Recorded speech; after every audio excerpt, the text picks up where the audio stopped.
Picture this: Washington, mid-1970s. An economist sits at a diner and draws a simple curve on a napkin. One small sketch and a huge tax debate begins. That curve is now famous. It is called the Laffer Curve. Today I will explain what it is, where it came from, and what the evidence says. The story goes like this. In 1974, Arthur Laffer met with policy folks at the Two Continents restaurant in DC. He drew a curve on a napkin to make a point about tax rates and tax revenue. The idea was not brand new, but that diner turned it into a political story that people remember. The curve says tax revenue is zero at a 0% tax rate. That part is obvious. It also says revenue can fall to zero if the rate ever reached 100%, since people would stop earning taxable income or would move it out of reach. So the highest revenue must live somewhere in between. That is all that curve claims. It does not tell you exactly where that highest point is. It only says that there is a peak somewhere between 0 and 100. Thinkers had noticed this long before the 1970s. In the 1300s, Ibn Khaldun wrote that the low rates at the start of a dynasty bring in more revenue than later high rates, because high rates shrink activity. So the incentive idea is all. Laffer's curve package it in a picture that people could discuss. So where is that peak for a real country today? Economists look at how strongly people change behavior when rates change. Do they work less, shift income, or time it differently?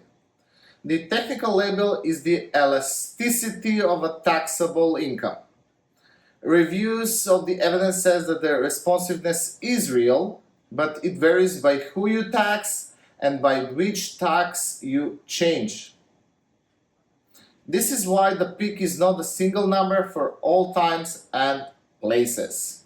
For very high earners, some research that blends work decisions with tax avoidance suggests that the revenue maximizing top rate can be much higher than the current top rates once you include federal, state, and payroll taxes together. Some papers put that the revenue peak in a broad range around 50 to 70%, depending on how easy avoidance is and how the tax base is defined. This does not mean that the rate is wise or fair. It only speaks to revenue. Different goals will point to different rates. This is the common mistake. People hear the curve and then assume every tax cut pays for itself. The curve does not say that. If your starting rate is already well below the peak, then cutting rates lowers revenue. If you were above the peak, then a cut could raise revenue. The hard part is knowing where you are on the curve. A recent case shows the risk of overpromising. Kansas cut income taxes deeply starting in 2012 and argued growth would make up the loss. Revenues fell more than expected. Growth lagged, and the state reversed the key parts of the plan years later. One state does not settle the debate, yet it is a clear reminder that tax cuts do not always pay for themselves. People often point to the 1980s. The US cut rates early in the decade, then raised other taxes and broadened the base later. Revenues as a share of the economy dipped and then recovered by the end of the decade, which makes it hard to read a single clean signal. Nonpartisan summaries and later Treasury work note that the early rate cuts reduced revenue compared with a non-change baseline even as the economy expanded. This is the nuance you want to keep in mind. Here is the practical takeaway.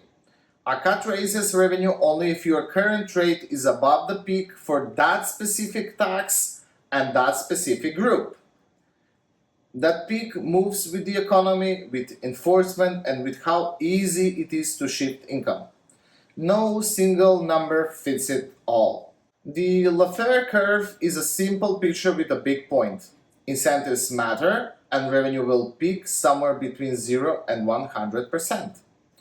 History shows the story is older than one diner, and the real world shows that context decides whether a cut pays for itself. If you want to argue about the policy, start with the question that matters. Where are we on the curve right now for this tax, for this group, and for this economy? If you like clear finance in plain English, subscribe and hit the bell. Tell me what you think in the comments. Do you believe your country is above the peak for top tax rates or below it? See you in next video.